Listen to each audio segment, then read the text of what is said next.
وہ عزیز کو عزت سونپ کر آیا تو بے انتہا پریشان تھا. وہ لڑکیوں سے بدگمان تھی مگر وہ عزت کے معاملے میں اتنی جلدی پگھل جائے گی یہ بات بہزاد کے لیے باعث تعجب تھی. وہ جانتا تھا وہ بے حد حساس اور نرم کی مالک ہے مگر اس طرح وہ اسے اپنا بیٹا کہے گی یہ بات اسے ورطہ حیرت میں ڈال گئی تھی. یہ شاید جو چیز اول روز سے بہزاد کو تنگ کرتی تھی وہ اب اسے سمجھ آ گئی تھی. وہ سیدھا مظفر کے پاس آیا. تم مجھ سے کچھ چھپا رہے ہو؟ کوئی بھی ایسی بات جس کا علم مجھے نہیں؟ مجھے سب کچھ شروع سے بتاؤ اس نے پوچھا. میں تمہیں سب کچھ بتا چکا ہوں. مظفر مطمئن تھا. ہمارے بچوں کے متعلق ہمارے درمیان کوئی بھی بات نہیں ہوئی مگر عزیز عزت سے ایسے ملی ہے جیسے وہ اس کی ماں ہو. وہی اس کی ماں ہے نا؟ اس نے مظفر سے تصدیق چاہی تھی. وہ کندھے اچکا کر رہ گیا. یہ سب میں نہیں جانتا. میں اتنا جانتا ہوں کہ جب میں نے عزیز کو وہاں سے لے جا کر دارالرحمان کے دروازے پر چھوڑا تو وہ تنہا تھی. جہاں اسے قید میں رکھا گیا تھا وہاں بھی کوئی بچہ نہیں دیکھا. ہو سکتا ہے تمہارا انداز درست ہو. باقی سچائی تک پہنچنا تمہارا کام ہے میرا نہیں. بہت بار رائنا کے منہ سے ایسی باتیں میں نے بھی سنی ہیں. وہ عزت سے نفرت کرتی تھی. بہت کچھ کہتی تھی اور ان میں سے کچھ باتوں پر میں یقین بھی نہیں کرتا مگر وہ واقعی بے حد شفاق عورت ہے. بہزاد نے اسے برہمی سے دیکھا. تم مجھے شروع سے ہر بات بتاؤ گے؟ مظفر کئی بار یہ سب دہرا چکا تھا. طفیل کو الگ ساری کہانی سنائی, بہزاد کو الگ, اور پھر طفیل نے یہ سب باتیں باقاعدہ ویڈیو کی صورت محفوظ بھی کی تھی. اب وہ پھر سب باتوں کو دہرانے لگا تھا. بہزاد پہلے کی طرح ہمتن گوشہ یا اللہ مدد یہ کر میں ڈوبی پکار عرش تک گئی تھی. لیکن ضیا جسے شیطان کے کان بند تھے وہ دیکھ رہا تھا. وہ اللہ سے مدد مانگ رہی تھی مگر اس کی نظر میں وہ بے بس تھی. اس کا کوئی مددگار تھا نہ طرفدار. اب چاہے وہ اس کو زندہ قبریں دفنا دیتا یا اس کے وجود کو ہی نہیں اس کی روح کو بھی تار تار کر کے کسی برزخ میں جھونک دیتا. اور وہ آخری لمحہ جب ہر امید ٹوٹ چکی تھی اس نے رب کو بہت تڑپ کر پکارا. اسی لمحے ضیا ایک طرف کو لڑک گیا. وہ ششدر رہ گئی. سامنے بوڑھی عورت ہاتھ میں اسٹیل کا گلدان لیے کھڑی تھی. ضیا کے سر سے خون بہہ کر اس کا چہرہ رنگین کر رہا تھا. ایک پل کے لیے اس کی آنکھوں کے سامنے ستارہ سا ناچ گئے مگر وہ بے ہوش نہیں ہوا تھا. اس کے منہ سے معجزات کا طوفان نکلنے لگا. وہ اٹھنے کی کوشش کر رہا تھا. بھاگ جاؤ تم, بوڑھی عورت چیخی. وہ سرے سے دروازے کی سمت بھاگی. ضیا اٹھنے میں کامیاب ہو گیا. بوڑھی عورت نے پھر اس کے سر پر گلدان مارنا چاہا مگر اس نے پھرتی سے اپنی طرف آتے گلدان کو گرفت میں لے لیا. مجھے مارے گی, مجھے مارے گی. اس نے ایک جھٹکے میں گلدان اس کے ہاتھ سے کھینچا اور پھر اسی گلدان سے اس عورت کے سر اور منہ پر برسانے لگا. عزیز اس کی صفاقیت دیکھنے کے لیے رکی نہیں تھی. وہ جنونی ہو کر بے تربیہ وار کرتے ہوئے اس عورت کو اپنی نیند سلانے کے بعد اس کے پیچھے بھاگا. کہاں بھاگے گی؟ مین گیٹ پر تالا ہے. وہ اوپر آ کر چیخا تھا مگر اس کے قدم باہر کی سمت دوڑتے. آج میرا شکار میرے ہاتھوں سے نہیں بچے گا. وہ کسی آصف کی طرح اس کے سامنے آیا. کاٹیج کے گرد بڑا سا احاطہ تھا. اونچی دیواریں اور بھاری دروازہ, اس پر لگا تالا دیکھ کر وہ کسی پتھر کی تلاشی میں پلٹی تھی مگر سامنے اسے دیکھ کر خوف سے اس کی آنکھیں پھیل گئی. وہ بھاگ کر جاتی بھی کہاں. اس نے عزیز کا ہاتھ پکڑا اور اسے اندر کی طرف لے جانے لگا. چھوڑو مجھے, چھوڑو مجھے. وہ چیخنے کے ساتھ مزاحمت بھی کر رہی تھی مگر اسے کوئی فرق نہیں پڑ رہا تھا. اس نے دوسرے ہاتھ سے اس کا ہاتھ ہٹانے کی کوشش کی مگر بے سود. اس کی آہنی گرفت میں عزیز کا ہاتھ ٹوٹنے کے نزدیک تھا. اس کی آنکھیں جھلک رہی تھیں قبل اسی کہ وہ دہلیز پار کر کے اسے پھر اس عقوبت خانے میں لے جاتا. اس نے جھک کر اس کے ہاتھ پر دانت کاٹ دیے. یہ حملہ ناقابل برداشت تھا. وہ بلبلا کر رہ گیا. لگا جیسے اس کے ہاتھ سے گوشت ادھڑ گیا ہو. جو ہی اس کی گرفت کمزور ہوئی اس نے ضیا کو پوری طاقت سے دھکا دیا. وہ منہ کے بل نیچے گرا. اس نے بھاگنے کے بجائے ایک پتھر اٹھایا اور اسے سر پر ویسے ہی مارنے لگی جیسے اس نے بوڑھی عورت کو مارا تھا. وہ اتنے پر ہی اکتفا نہیں کر رہی تھی بلکہ وہی پتھر اس کے ہاتھوں پر مار رہی تھی. ضیا اس کے جارحانہ عمل کی وجہ سے دوبارہ اٹھ نہیں سکا. یہاں تک کہ اس کے حلق سے پہلے کسی جانور کے ذبح ہونے جیسی آوازیں نکلنے لگیں, پھر کراہیں اور آخر میں سسکیاں بھی دم توڑ گئی. مکمل سکوت چھانے کے بعد وہ دروازے کی طرف بھاگی. پھر چابیوں کا خیال آیا. وہ دیوانہ وار اندر کی طرف لفی. اس سے سیڑھیوں کے قریب چابیوں کا گچھا پڑا دیکھا.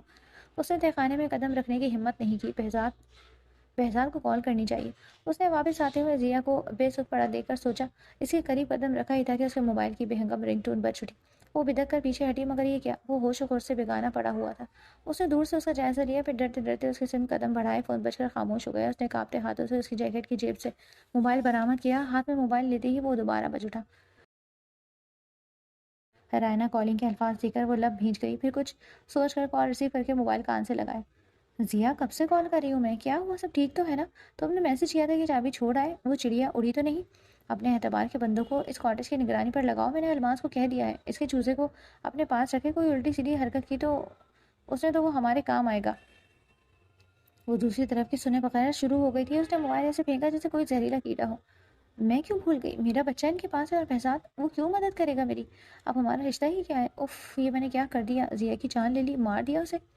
اس کے وجود کو دیکھ کر وہ خوفزدہ سی اپنی جگہ سے اٹھ کر باہر کی طرف بھاگی. تالا کھول کر اس نے بھاگنے سے پہلے پلٹ کر دیکھا. ضیا کا خون آلود چہرہ رات کی گہری ہوتی تاریکی میں مزید ہیبتناک لگ رہا تھا. وہ اسے کسی عفریت کی طرح ڈرا رہا تھا. وہ اندھا دھند بھاگتی رہی. اسے نہیں معلوم تھا وہ کہاں ہے اور کس طرف جا رہی ہے، مگر وہ اس کاٹیج سے دور، بہت دور بھاگ جانا چاہتی تھی۔ رات کا خوف دبے قدموں اسے دبوچ لینے کو آگے بڑھ رہا تھا۔ سامنے کا راستہ تاریکی میں ڈوبا ہوا تھا، ارد گرد درختوں کی بہتات تھی۔ پلٹ کر دیکھنے پر ہر بار یہی محسوس ہوتا کہ شاید وہ پیچھا کر رہا ہے۔ خون میں لت پت ضیا یا پھر ضیا کی لاش، وہ اس تصوراتی ہیولے سے ڈر کر پھر بھاگنے لگتی۔ دور کہیں سے کسی کتے کے بھونکنے کی آواز آئی تھی، اس کے قدم اور تیز ہو گئے، وہ ہانپنے لگی تھی، بے دم سی ہو کر وہ لڑکھڑائی تھی اور پھر وہ زمین بوس ہو گئی۔ اس کی آنکھوں کے سامنے اندھیرا چھانے لگا، شاید گرنے سے اس کے سر پر چوٹ آئی تھی۔ وہ سمجھ نہ سکی کیونکہ درد کا احساس تو جسم کے ہر حصے میں ہو رہا تھا۔ اس کا ذہن تاریکی میں ڈوبتا چلا گیا۔ دارالامان کے ٹھنڈے فرش پر وہ اپنے گھٹنوں کے گرد سختی سے بازو لپیٹے وجود کے اندر اٹھتی درد کی شدید لہروں کو دبانے کی کوشش میں نڈھال ہو رہی تھی۔ کب تک وہ اپنے درد کو برداشت کرتی؟ اچانک اس کے لبوں سے دل خراش چیخ برآمد ہوئی تھی اور پھر دارالامان کی دیواریں اس کی چیخوں سے لرزنے لگی تھی۔ اس کی صدا عرش تک چھو رہی تھی۔ کتنی ہی عورتوں نے اسے سنبھالنے کی کوشش کی مگر وہ پاگلوں کی طرح چیخ رہی تھی، بپھرے ہوئے طوفان کے مانند۔ وہ اپنے بالوں کو نوچ رہی تھی، اس کے لیے اپنے وجود کو دریافت کرنا مشکل ہو گیا تھا۔ شاید غم کی شدت سے بیچاری ذہنی توازن کھو چکی ہے، پتہ نہیں اتنی سی عمر میں بچی نے کون سا کرب جھیلا۔ ایک عمر رسیدہ خاتون نے اسے ترہم آمیز نظروں سے دیکھ کر اپنے قریب بیٹھی عورت سے کہا، اتنی سی عمر میں ایک قدم کی لرزش سولی کی سزا بن جاتی ہے۔ شاید اس نے بھی کسی کی محبت میں گھر چھوڑ کر یہی عذاب خریدا ہے، میں نے بھی یہی غلطی کی تھی۔ ہر شخص دوسرے کو اپنا آئینہ سمجھتا ہے، اپنے ماضی کے گرد سے آئے آئینے میں تنویر نامی خاتون کو اس لڑکی کا چہرہ بھی دھندلایا نظر آیا۔ سنبھالو اسے، یہ شدید ذہنی دباؤ کا شکار ہے شاید۔ مس خالدہ دارالامان کی نگران تھی، ان کے ساتھ ایک ڈاکٹر اس وسیع ہال میں داخل ہوئی تھی جہاں کئی پلنگ بچھے تھے، دیوار گیر الماریوں میں یہاں مقیم خواتین کے استعمال کے کپڑے وغیرہ رکھے تھے۔ ایک ساتھ اور چھوٹا سا دارالامان تھا یہ، جس کا نام پناہ گاہ تھا۔ سبق سے نقوش والی اس پرکشش مگر لاغر سی لڑکی کو ڈاکٹر نے انجیکشن لگا دیا تھا۔ چند لمحوں میں اس کی چیخیں دم توڑ گئی تھیں اور سکون آور انجیکشن کے زیر اثر وہ دنیا و مافیا سے بیگانی ہوتی چلی گئی۔ کون چھوڑ کر گیا تھا اسے؟ میڈم اقرا کی آمد کے ساتھ ہی مس خالدہ نے اس لڑکی کی حالت ان کی گوش گزار کر دی تھی۔ میڈم اقرا اس دارالامان کے علاوہ ایک NGO چلاتی تھی۔ وہ ایک بزنس وومن تھی، عورتوں اور بچوں کی ہی نہیں بلکہ ہر کمزور اور مظلوم کے حقوق دلانے کے لیے سرگرم رہنے والی نرم دل شخصیت۔ اس لڑکی کی دگرگو حالت دیکھ کر انہیں بھی تشویش ہوئی۔ پتہ نہیں یہ دارالامان کے دروازے پر پڑی ملی تھی، CCTV 2 دن سے خراب تھا، آج ہی مرمت ہوئی ہے اس لیے پتہ نہیں چل سکا۔ مس خالدہ شرمندہ تھی۔ میڈم اقرا نے اس کوتاہی پر انہیں تادیدی نظروں سے دیکھا۔ یہ ہوش میں آ جائے تو ہی کچھ پتہ چلے گا۔ میڈم اقرا نے اس کی زرد رنگت کو تعصب سے دیکھا۔ وہ بلا شبہ حسین ترین تھی مگر مصائب و آلام نے اسے اس کم عمری میں ہی کھنڈر بنا دیا اور اس کھنڈر وجود میں صفِ ماتم بچھی تھی، کیونکہ ہوش میں آتے ہی وہ پھر تڑپ تڑپ کر رونے لگی۔ کیا ہوا ہے تمہارے ساتھ؟ کچھ بتاؤ، کس ظلم کا شکار ہو تاکہ ہم تمہیں انصاف دلا سکیں۔ میڈم اقرا آج خود موجود تھی۔ اس نے سمندر آنکھوں میں اٹھتے طوفان پر بند نہیں باندھا تھا مگر دل پر صبر کا پتھر رکھ لیا تھا۔ میرا انصاف میرا اللہ کرے گا، میں نے سب یوم حشر پر چھوڑ دیا ہے، وہی میرا وکیل ہے، وہی میرا مصنف، میرا مقدمہ اللہ کی عدالت میں پیش ہو گیا ہے۔ وہ مضبوط لہجے میں بولتی میڈم اقرا سمیت ہال میں موجود سب عورتوں کو حیران کر گئی۔ مگر کچھ تو بتاؤ اپنے متعلق، یہاں کیسے آئیں، کون ہو، کیا نام ہے تمہارا، کچھ تعارف کراؤ اپنا۔ مس خالدہ نے سوالات کی بوچھار کر دی تھی، اس کی بہتی آنکھوں میں درد کے سوا کوئی تاثر نہ تھا۔ میرا تعارف؟ وہ کھوئے ہوئے لہجے میں گویا ہوئی۔ ماضی اس کی آنکھوں کی پتلیوں پر عکس بن کر لہرایا۔ کیا کچھ تھا جو اسے یاد نہیں آیا تھا؟ اس نے کرب سے آنکھیں بند کر لی مگر آنکھیں بند کرنے سے ماضی کا عکس اور بھی گہرا ہو گیا۔ اس کے دل میں درد کی زنگ آلود سوئیاں اترنے لگی۔ یاد ایک زخم بن گئی، ورنہ بھول جانے کا کچھ خیال تو تھا۔ اسی کا دل کرلایا۔ اس دارالامان میں اسے گھٹن ہوتی تھی جیسے ایک بار پھر اسے عقوبت خانے میں واپسی لا کر ڈال دیا گیا ہو۔ جسم کا ہر حصہ پھوڑے کی طرح دکھتا تھا۔ اس کی ذہنی حالت ٹھیک نہیں تھی، وہ خوف زدہ رہتی تھی، راتوں کو اٹھ کر چیخنا شروع کر دیتی تھی۔ مس خالدہ سمیت دارالامان میں موجود تمام عورتیں اسے سنبھالنے میں ناکام تھیں۔ وہ جب روتی یا اسے دورہ پڑتا تو وہ اسی طرح آپے سے باہر ہو جاتی تھی، اسے اپنے وجود سے کراہیت آئی تھی۔ ضیا اپنے مذموم اداروں میں ناکام رہا تھا مگر وہ اس قید و بند اور ضیا کی بربریت اور بدنیتی کی وجہ سے اپنا اعتماد کھو چکی تھی۔ اسے یاد تھا اس نے ضیا کو قتل کر دیا تھا اور وہ وہاں سے بھاگ نکلی اور پھر بے ہوش ہو گئی تھی۔ وہ یہاں کیسے پہنچی وہ نہیں جانتی تھی اور پھر آہستہ آہستہ وہ سمجھنے لگی۔ صرف ایک ماہ پشاور میں رہی، پھر وہ میڈم اقرا کے ساتھ کراچی آ گئی۔ میڈم اقرا کو کچھ لوگ پریشان کر رہے تھے، فلاحی کام کرنے میں مسائل کا سامنا تھا، لہٰذا انہوں نے اپنا ہیڈ آفس کراچی منتقل کر لیا۔ وہی اسٹاف تھا، بہت سی ساتھی لڑکیاں بھی وہیں تھیں، بس عمارت نہیں تھی۔ کتنے ہی مہینے وہ چار دیواریوں سے باہر نہیں نکلی تھی۔ اقرا میڈم کے دارالامان کے علاوہ غریبوں اور ناداروں کے فلاح و بہبود کے لیے ایک نہیں کئی مراکز تھے۔ اپنی NGO کی زیر نگرانی وہ اسکول اور اسپتال بھی چلا رہی تھی، اور جب اس نے میڈم اقرا کی NGO کے لیے کام کرنے میں دلچسپی ظاہر کی تو انہوں نے بالکل منع نہیں کیا۔ یہی اسے وہ تیزاب گردی کا شکار اندلپ ملی تھی۔ اپنے عزم و حوصلے کو اس نے اندلیب سے ملنے کے بعد بروئے گار لاتے ہوئے زندگی کی نئی جہت منتخب کی تھی۔ اندلیب خود دنیا سے چلی گئی تھی، لیکن اس کے جانے کے بعد اسے عثمہ جیسی دوست اور بہن مل گئی تھی جس نے ہر قدم پر عزیز کا ساتھ دیا، اور وہ اندل انعام بن گئی۔ نئی شناخت حاصل کرنے میں میڈم اقرا کی مدد شامل تھی، انہوں نے کبھی اسے ماضی بتانے کے لیے مجبور نہیں کیا۔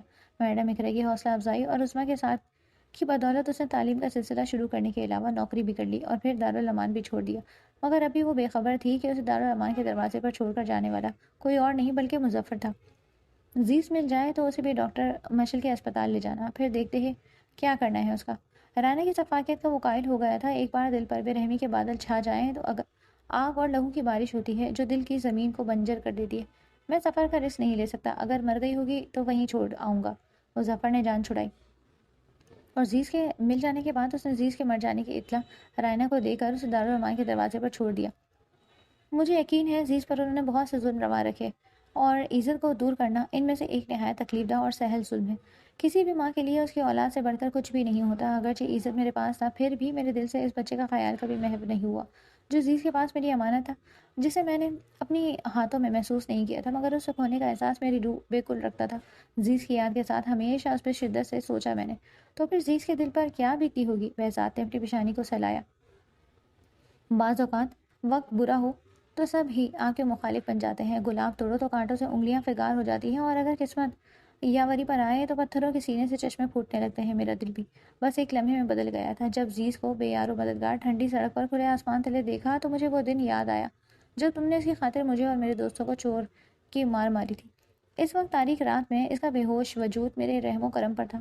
بہزاد نے اپنے جبڑے بھینچ لیے تھے۔ میں نے اپنے دل کو ٹٹولا۔ میرے دل میں عزیز کے لیے کوئی انات نہیں تھا، تمہارے لیے ایسی شقاوت بھی نہیں تھی کہ میں دوبارہ وہی کمینی حرکت کرتا۔ تم نے ہم سے کچھ چھینا نہیں تھا۔ میں تمہاری گاڑی تمہارے دیے ہوئے پیسوں پر اکڑتا پھرتا تھا۔ ہر سہولت پر پرتعیش زندگی، نوکر چاکر آزادی تمہاری مرہون منت تھی۔ مجھے وہ لڑکی جو سب کے لیے مر چکی تھی اچانک قابل رحم لگنے لگی۔ میں بگڑا ہوا ضرور تھا، مگر قتل کرنے کا سوچ بھی نہیں سکتا تھا۔ میں نے عزیز کو زخم پہنچانے کے بجائے اسے بے ہوشی کی حالت میں دارالامان پہنچا دیا۔ ہاں، تمہیں بتا کر میں پرائی مصیبت اپنے سر نہیں لینا چاہتا تھا۔ ضیا بری طرح زخمی تھا اور ایک عورت کا قتل ہو چکا تھا۔ کون یقین کرتا کہ میں اس سب میں ملوث نہیں، لہٰذا میں نے خاموش رہ کر خود کو بچا لیا۔ مگر جب رائنا نے دوبارہ یہی سب شروع کیا تو میں نے سوچ لیا تھا کہ تمہیں سب کچھ بتا دوں گا، مگر زیز سے ملنے کے بعد۔ وہ خاموش ہوا تو بہزاد کھڑا ہو گیا۔ کاش تم مجھے یہ سب پہلے ہی بتا دیتے۔ یہ سب چھپا کر تم نے بہت برا کیا میرے ساتھ، اور اگر میں تمہیں فالو نہ کرتا تو تم آج بھی کچھ نہ بتاتے۔ مظفر کے لبوں پر مسکراہٹ درائی۔ تم یہ کہہ سکتے ہو اپنے فیئر ہونے کا میں محض یہی ثبوت دے سکتا ہوں کہ اب تک رائنا کو کچھ نہیں بتایا۔ ہاں، میں نے اسے کہا تھا کہ میں زیز تک پہنچ گیا ہوں، مگر صرف اس کے اطمینان کے لیے تاکہ وہ اور ضیا اسے ڈھونڈنا ترک کر دے اور میں زیز سے موقع ملتے ہی بات کر کے اسے تم سے ملنے کے لیے قائل کر لوں۔ بہزاد نے محض ایک اچٹتی سی نگاہ اس پر ڈالی اور باہر نکل گیا۔ مظفر نہیں جانتا تھا وہ اس کی بات پر یقین کر چکا ہے یا نہیں، مگر وہ مطمئن تھا۔ اس نے بہت پہلے فیصلہ کر لیا تھا کہ وہ رائنا اور ضیا کا گناہ اپنے سر نہیں لے گا۔ قتل اور اغوا جیسے جرائم کا حصے دار جب وہ نہیں تھا تو پھر اس کی سزا بھی کیوں بھگتتا۔ اس نے اپنے لیے محفوظ راستے کا انتخاب کیا۔ مظفر نے جھوٹ نہیں کہا۔ ضیا کو مار کر بھاگنے کے بعد وہ بیچ راستے میں بے ہوش ہو گئی تھی۔ رائنا مظفر کو پیسوں کا لالچ دے کر ادھورا کام مکمل کرنے کی غرض سے ساتھ لائی تھی۔ وہ زیز کی موت چاہتی تھی، رائنا اس کے ہمراہ تھی۔ اس نے مظفر کی مدد سے ضیا کو گاڑی میں ڈالا اور اسپتال لے گئی۔ مظفر زیز کو ڈھونڈنے کے کام پر لگ گیا تھا۔ وہ صبح کے قریب اسے ڈھونڈنے میں کامیاب ہو گیا۔ ڈاکٹر مشل کی بدولت انہیں کسی قسم کے مسائل کا سامنا نہیں کرنا پڑا تھا۔ بوڑھی عورت مر چکی تھی اور اس کی لاش بھی سرد خانے میں لاوارث لاش کی حیثیت سے رکھوا دی گئی تھی۔ اگر اختیارات ہوں اور ان کا غلط استعمال کرنے کی عادت پڑ جائے تو دل میں کسی بھی قسم کا خوف ختم ہو جاتا ہے۔ ڈاکٹر مشل اپنی صلاحیتوں، اپنے اثر و رسوخ اور اپنے پیشے کا غلط استعمال کر رہی تھی، اور رائنا جیسے کتنے ہی لوگ اس کی خدمات سے مستفید ہوئے۔ اس نے رائنا کو زیز کی موت کی اطلاع دے دی تھی۔ وہ خوش تھی کہ ضیا زندہ بچ گیا ہے اور اس نے چند لاکھ کے عوض اپنے مقصد بھی حاصل کر لیا۔ مگر کچھ عرصے بعد مظفر نے خود ہی رائنا کو بتا دیا کہ اس نے زیز کو نقصان نہیں پہنچایا، بلکہ زیز اس کی چنگل سے نکل کر فرار ہو گئی تھی۔ اس نے غلط بیانی سے کام لے کر اصل بات چھپا لی تھی تاکہ رائنا زیز تک نہ پہنچ سکے۔ جرم کا ارتکاب کر کے اسے چھپانے والے یہ بھول جاتے ہیں کہ ایک ذات ہے جو تنہائی کے رازوں اور دل کے بھیدوں سے واقف ہے۔ اندھیروں کے پردوں میں چھپ کر بھی اس سے کچھ پوشیدہ نہیں رہتا۔ زمین کے تہوں، سمندروں کے گہرائیوں اور آسمان کے وسعتوں میں ہر جگہ اس کی نگاہ ہے۔ اس کا دائرہ اختیار سے کوئی باہر نہیں۔ اس کے ایک اشارہ وقت کے فرعون غرق آب ہوئے اور اپنے خزانوں سمیت زمینی دفن کر دیے گئے۔ خدائی کے دعوے دار اپنی بنائی جنت میں قدم رکھنے سے پہلے مر گئے۔ ہر دور میں ایسے بھٹکے ہوئے لوگ پیدا ہو رہے ہیں، اور وہ جب رسی کھینچتا ہے تو منہ کے بل گرنے والے سیدھے برزخ میں پہنچتے ہیں۔ آج دوسرا دن تھا، وہ پلٹ کر اس کے پاس نہیں گیا تھا، جاتا بھی کیسے؟ اسے اسی روز کراچی جانا پڑا تھا۔ مظفر سے ملاقات کے بعد وہ عزیز سے ملنے جانا چاہتا تھا، لیکن الماس کی طبیعت اچانک خراب ہو گئی۔ اس کی بہنیں پریشان تھیں، اسے فوراً پہنچنے کا کہا تھا۔ ریحان سے اس کی دن میں کئی بار بات ہوتی تھی، وہ بھی الماس کے پاس موجود تھی۔ وہ اسی شام کراچی پہنچ گیا۔ بھائی ڈاکٹر بس دعا کا کہہ رہے ہیں، کوئی امید نہیں دلا رہے۔ صبا اسے دیکھتے ہی رونے لگی تھی۔ وہ ان بہن بھائیوں میں سب سے چھوٹی تھی اور اسی وجہ سے ہر کندھے پر باری باری آنسو بہانے کی عادی تھی، مگر بہزاد کو دیکھ کر وہ بالکل ہی برداشت کا دامن چھوڑ دیتی۔ اب بھی وہ بچوں کی طرح رو رہی تھی۔ ہاں تو دعا کرو، دعا سے تو دوا میں اثر پیدا ہوتا ہے، نا امید کیوں ہو رہی ہو؟ اس نے بہن کو تسلی دی۔ مدثر ایک طرف سینے پر ہاتھ باندھے کھڑا تھا۔ عمر کو سعدیہ کی فکر لاحق تھی، مگر دونوں اپنی بیویوں کو رونے سے باز رکھنے میں ناکام تھے۔ انہیں کسی قسم کی تسلی مطمئن نہیں کر سکتی تھی۔ وہ لمحہ لمحہ اپنی ماں کو زندگی سے دور جاتے ہوئے دیکھ رہی تھی۔ الماس اب مشینوں کے سہارے سانس لے رہی تھی۔ بھائی اتنے ظلم کیے ہیں انہوں نے، بھلا ان کے حق میں کیسے دعا قبول ہوگی ہماری؟ انہوں نے تو آپ کا دل بھی دکھایا، ریحانہ آنٹی کو بھی تکلیف دی ہے، اور سب سے بڑھ کر وہ عزیز کی مجرم ہے۔ عزیز کو کہے نا وہ ہماری ماں کو معاف کر دے تاکہ ان کی مشکل آسان ہو۔ صبا ساری مصلحت کوش فراموش کر گئی۔ یہ کیسی باتیں کر رہی ہو تم؟ ہماری ماں نے کسی کا دل نہیں دکھایا، کچھ غلطیاں ہوئی ہیں ان سے، اور وہ ذرا زبان کی تیز تھی، لیکن وہ کسی کی مجرم نہیں ہے نا بھائی؟ میں ٹھیک کہہ رہی ہوں نا؟ سعدیہ بہن کو رکھ کر بھائی سے مستفسر ہوئی۔ اس نے اس بات پہ سر ہلا دیا۔ ریحانہ بہن بھائیوں کی باتوں میں دخل نہیں ہوئی، وہ خاموشی سے بینچ پر بیٹھی تسبیح پڑھ رہی تھی۔ اگر دل بدل جائے تو روح کس قدر پرسکون ہو جاتی ہے، اور پھر یہ سکون چہرے پر نور بن کر نظر آنے لگتا ہے۔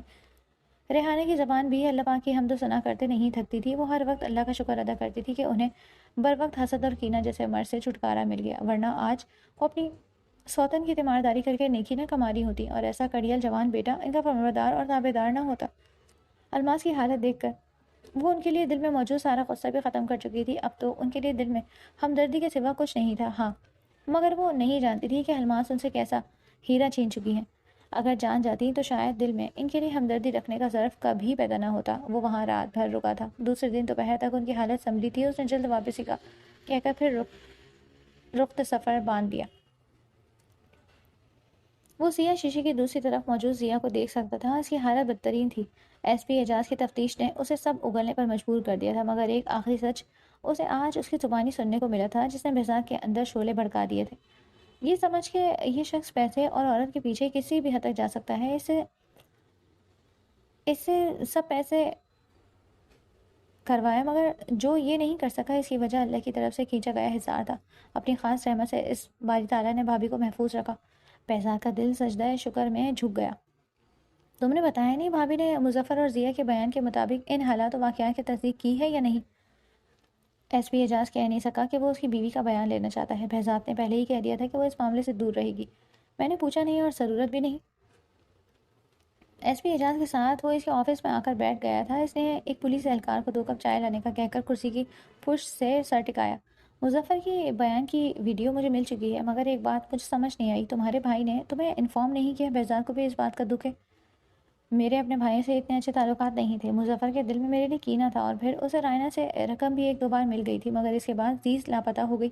میڈم مائدہ پشاور سے کراچی شفٹ ہو گئی۔ مظفر نے اسے ڈھونڈنے کی کوشش نہیں کی، اور جب رائنا نے عزیز کو ڈھونڈنے کا کہا، اس وقت تک مظفر کی سوچ میں تبدیلی آ چکی تھی۔ وہ عزیز کے متعلق رائنا کے بجائے مجھے بتانا چاہتا تھا۔